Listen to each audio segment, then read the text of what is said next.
Hello friends, a very warm welcome to all of you my dear friends in my YouTube channel English Flow. Okay, we are starting today a new session, new video, new topic. Okay, we will learn today अगर मुझे एक अनुमान लगाना हो तो इसको English में कैसे बोलेंगे। ठीक है, हमेशा की तरह हमारे इंग्लिश के यहाँ पे वीडियो के 3 सेगमेंट होंगे।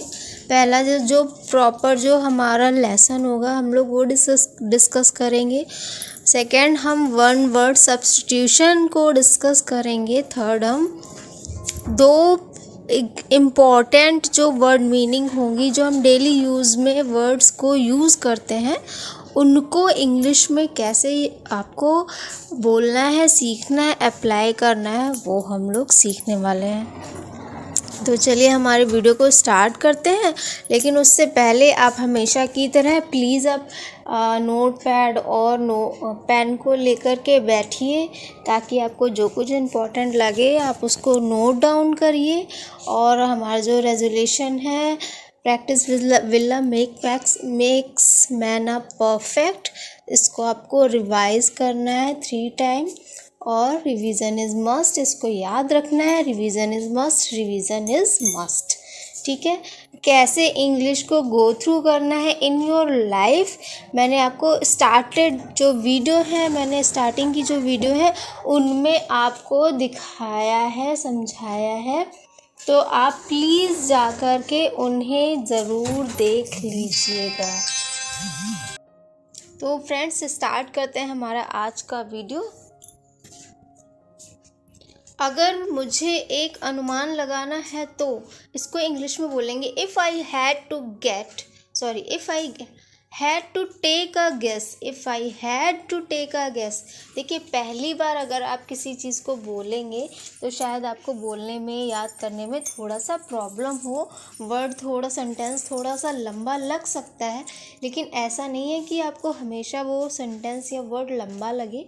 क्योंकि जब आप कोई भी चीज़ प्रैक्टिस में होती है, जैसे कि हिंदी जब आप बोलते हो तो आपको कुछ भी सोचना नहीं पड़ता है, कुछ भी, चाहे वो जितना लंबा सेंटेंस हो, चाहे जितनी देर तक आपको बोलना हो, कुछ भी आपको ध्यान नहीं रखना है, कुछ भी सोचना नहीं, बस आप बोलते चले जाते हो।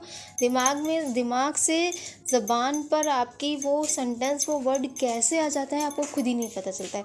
यही आपके साथ इंग्लिश में होने वाला है। व्हेन विल यू प्रैक्टिस, जब आप प्रैक्टिस करोगे, खूब प्रैक्टिस करना है, तभी मैं कहती हूँ practice makes a man perfect. Okay, आपको जब आप खूब सारा प्रैक्टिस करोगे तो चाहे जितना भी लंबा सेंटेंस हो वहाँ पे आपको सोचना समझना कुछ नहीं है। ठीक है, वहाँ पे बस इसी तरीके से आपको इसमें करना है। ठीक है, ये वाला सेंटेंस थोड़ा लंबा लग रहा होगा, लेकिन नो डाउट कि आप यू विल डू, आप लोग कर लोगे। If I had to take a guess, आप वीडियो को पॉज करिए, सेंटेंस को 10 बार रिपीट करिए। इसका मतलब होता है मुझे एक अनुमान लगाना हो तो, ऐसा कहते हैं। अच्छा तुम सोचो, इसको कभी कभी नॉर्मल जो लेमैन लैंग्वेज होती है उसमें हम लोग बोलते हैं अगर मैं सोचूं तो मुझे नहीं लगता कि ऐसा हो सकता है, ये कहते हैं ना। तो उसी को मैंने एक प्रॉपर वर्ड सेंटेंस दे दिया है, वही आपको बोलना है। I had to take a guess. ठीक है, अगर मुझे एक अनुमान लगाना है कि उसकी उम्र 30 है तो आप उसको कैसे बोलेंगे। If I had to take a guess I would say he is 30। अगर मुझे एक अनुमान लगाना पड़े या अनुमान लगाना हो तो उसकी एज 30 है। ठीक है, if I had to take a guess Mumbai Indians would win this IPL। ठीक है, अगर जैसे 2 लोगों में बातचीत हो रही हो तो आप ये बोल सकते हैं कि मुझे अगर मेरे अकॉर्डिंग या मेरे अनुसार, if I had to take a guess, अगर मुझे कुछ गेस करना हो तो Mumbai Indians would win this match. वो ये मैच जीतेगी। ओके, आई होप कि आपको समझ में आ रहा होगा बहुत अच्छे से। चलिए नेक्स्ट हम लोग देखते हैं। If I had to take a guess we would break all previous sales record. If I had to take a guess, अगर मैं एक अनुमान लगाऊं तो, या मुझे एक अनुमान लगाना हो तो, वी वुड, हम सारे रिकॉर्ड तोड़ देंगे इस साल। प्रीवियस ईयर के सारे रिकॉर्ड सेल्स के हम लोग तोड़ने वाले हैं इस साल। लेमैन लैंग्वेज जो होती है उसका आप एग्जैक्ट ट्रांसलेट नहीं कर सकते, ठीक है, तो कुछ आपको सेंस लगाना होता है, तो इसी तरीके से, ठीक है। ये हमारा आज का चैप्टर था, बहुत इम्पॉर्टेंट है। आप अपने कन्वर्सेशन में यूज़ कर सकते हैं। अगर आप ऑफिस जाते हैं वहाँ पे तो आपको शायद बहुत बार ये ऐसे जो वर्ड हैं, सेंटेंसेस हैं, उनको यूज़ करना होता है। अगर आप टीचर हैं या आप हाउस वाइफ्स भी हैं, या हाउस वाइफ्स नहीं, आप अपने आप को हाउस इंजीनियर्स कहा करिए, ठीक है, हाउस इंजीनियर्स हैं, फिर भी आपको वहाँ पे भी ये सारे सेंटेंसेस की ज़रूरत होती है। जो पहले मैं आजकल 3-4 दिन से ऐसे ही सेंटेंसेस आपको पढ़ा रही हूँ, बता रही हूँ, जो आपको डेली रूटीन में बोलने होते हैं, ठीक है। तो ये वाला आपको बहुत अच्छे से समझ में आया होगा। चलिए नेक्स्ट देखते हैं क्या है हमारे वीडियो में। फ्रेंड्स, इसी से रिलेटेड एक है वर्ड छोटा सा, मेरे अनुसार, जहाँ पे आप बोलते हैं अकॉर्डिंग टू मी या आई वुड को शॉर्टकट में आइड बोलते हैं, I''D। ये मैंने आपको बताने के लिए लिखा है। आई डिड और आई वुड दोनों के लिखने का जो शॉर्टकट का जो तरीका है वो सेम है, लेकिन ये सेंटेंस के अकॉर्डिंग समझने में होता है कि इसको आई वुड पढ़ेंगे या आई डिड पढ़ेंगे। आइड से मतलब आई वुड से, इसको बोलना, देखिए बोलना होता है पूरा शब्द, लेकिन आपको आप शॉर्टकट में लिखते हो, ना कि आप बोलते हो। तो आई वुड से यानी मैं कहूँगा कि, क्या कहूँगा, इसको कैसे सेंटेंसेस जोड़ते हैं आइए देखते हैं, ठीक है। I would say it's over 9 AM now. मेरे अकॉर्डिंग या मेरे अनुसार 9 से ज़्यादा बज चुका है। Okay, second is I would say they are married. दो कपल, मतलब एक कपल जा रहा है, तो कुछ ऐसा देखने में तो नहीं लग रहा है कि वो मैरिड है, पर आप एक अनुमान लगा रहे हो कि मेरे अकॉर्डिंग या मेरे अनुमान से, मेरे अनुसार वो दोनों मैरिड हैं। इस तरीके से आप करेंगे, तो मेरे अनुसार आई वुड से, ठीक है। अब देखते हैं आगे क्या है। ये चीज़ें आप नोट करिए। आपने आज 2 चीज़ें पढ़ी, आई वुड से मैं कहूँगा, या मेरे अनुसार, या मेरे अकॉर्डिंग, एक ही चीज़ होती है। दूसरा, पहला क्या था, if I had to take, sorry मैं खुद ही भूल गई, if I had to take a guess, इस तरीके से आपको करना होगा।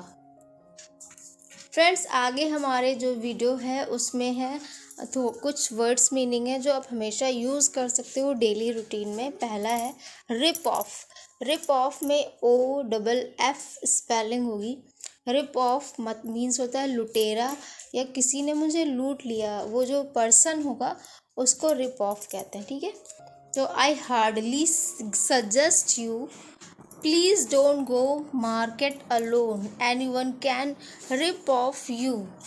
प्लीज़ अकेले मार्केट मत जाइए, मैं हार्डली सजेस्ट करती हूँ आपको, क्योंकि हो सकता है कि कोई आपको लूट ले, या वो दुकानदार बहुत बड़ा, मतलब एक होता है कि हर चीज़ में ठगता है जिसको बोलते हैं, तो वहाँ पे भी आप रिप ऑफ का यूज़ कर सकते हैं। ओके, ये याद रखिएगा। बहुत सारे सेंटेंस इसके अलावा भी आप बना सकते हैं, और यही आपको बनाना है। अगर आप किसी नॉर्मल इंस्टीट्यूट में इंग्लिश सीखने जाते हैं तो भी यही करना होता है कि वो सिर्फ आपको बता देंगे कि ये करना है, इसका मीन्स ये होता है, इसको ऐसे बोलना है। बाकी सारी प्रैक्टिस आपको खुद करनी होती है। तो यहाँ पर भी प्रैक्टिस आप खुद करिए। जितने भी मैं आपको सेंटेंस बता रही हूँ, वर्ड बता रही हूँ, आप उनको नोट डाउन करिए। उसके बहुत सारे सेंटेंसेस बनाइए अपने मन से, और हो सके तो मुझे कमेंट करिए, और ताकि मैं देख सकूं कि आप कितने अच्छे से इंग्लिश को सीखने में इंटरेस्टेड हो और सीख रहे हो। ठीक है, चलिए सेकंड वन इज़ खड़ूस।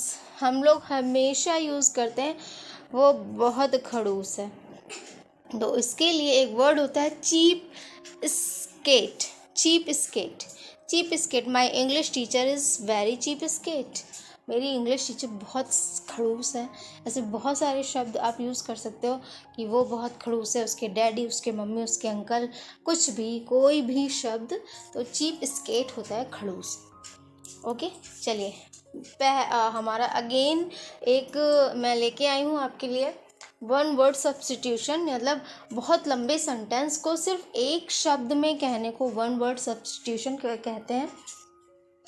तो यहाँ पे मैं लेके आई हूँ ईगोटिस्ट। ईगोटिस्ट का मतलब होता है one who often talks of his achievement. जो हमेशा अपनी बड़ाई करता रहता है, उसको बोलते हैं ईगोटिस्ट। ईगोटिस्ट याद रखिएगा, ही इज़ अ ईगोटिस्ट है, मतलब वो हमेशा अपनी डींगे हाँकता रहता है, अपनी बड़ाई करता रहता है, अपनी खूबियाँ, अपनी मतलब मुँह मियाँ मिट्ठू की बात जो होती है वो यहाँ पे ईगोटिस्ट फॉलो करेगी। Okay, second is fatalistic. Fatalistic होता है वो बंदा जो हमें बहुत ज़्यादा विश्वास करता है अपने भाग्य पर। जैसे कि पुराने ज़माने में होता था कि खेती जो होती है, फार्मर्स जो होते हैं वो बहुत ज़्यादा फैटलिस्टिक होते थे, क्योंकि वो बहुत ज़्यादा ही भाग्य पे हाँ, भाग्य अच्छा होगा तो बारिश होगी, भाग्य अच्छा होगा तो खेती में अनाज अच्छा होगा, ये वगैरह वगैरह पहले चलता था। ठीक है, तो फैटलिस्टिक जहाँ पे आपको यूज़ करना भाग्य पर भरोसा करने वाला, तो वहाँ पे आप ये शब्द यूज़ कर सकते हैं। ठीक है, तो आज के वीडियो में हम लोग इतना ही रखते हैं। 3 चीज़ें हो गई। तीनों चीज़ों को आपको बहुत अच्छे से रिवाइज़ करना है, पढ़ना है, समझना है, खूब सारे सेंटेंस बनाने हैं, दिन भर माइंड में यही घुमाते रहना है। ऐसा नहीं है कि अभी वीडियो पढ़ा, देखा और आप भूल गए, नहीं, ये नहीं करना है। आपको प्रैक्टिस करना है। किस तरीके से? क्योंकि आप हमेशा पढ़ नहीं सकते हो। आपको एक छोटा सा क्या करना है, या तो आप हाथ में ही लिख लो, हाथ में लिख लो, घूमते फिरते वहाँ जहाँ देखा फैटलिस्ट, हाँ ठीक है, ये होता है खड़ूस, हाँ चीप स्केट होता है। याद हो गया? इसमें याद करने में क्या है, ऐसे ही याद किया जाता है। याद करने का यही तरीका है। आप घंटों लेके बैठ के रट नहीं सकते हैं। रटंत विद्या यहाँ काम नहीं आती है, प्रैक्टिस विद्या काम आती है। ओके, तो खूब सारी प्रैक्टिस करिए, सेंटेंस खूब सारे बनाइए, बार बार बोलिए चीज़ों को, बहुत अच्छे से आपको इंग्लिश आने वाली है। तो तब तक लिए stay safe, stay healthy, have a nice day, bye bye.